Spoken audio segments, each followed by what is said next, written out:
2025 எப்படி போச்சு அப்படின்னு சொல்லி பார்த்தீங்கன்னா 275 படங்கள் தேட்டரில் மட்டுமே ரிலீஸ் ஆகி ஒரு மிகப்பெரிய சாதனையை புரிஞ்சது.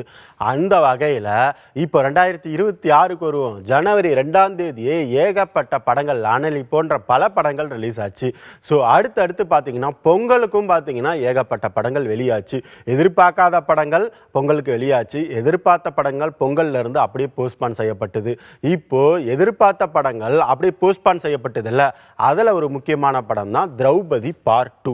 இந்த படம் பார்த்தீங்கன்னா வர வாரம் ரிலீஸ் ஆகும் அப்படின்னு எதிர்பார்க்கப்படுது. இந்த திரௌபதி பார்ட் 2 அந்த படம் மட்டும் ரிலீஸ் ஆகலை. இந்த படத்தோட பார்த்தீங்கன்னா மாயபிம்பம், அதுக்கப்புறமா ஹாட்ஸ்பாட் பார்ட் 2 இந்த மாதிரி படங்களும் வெளியாகுதுன்றது குறிப்பிடத்தக்கது.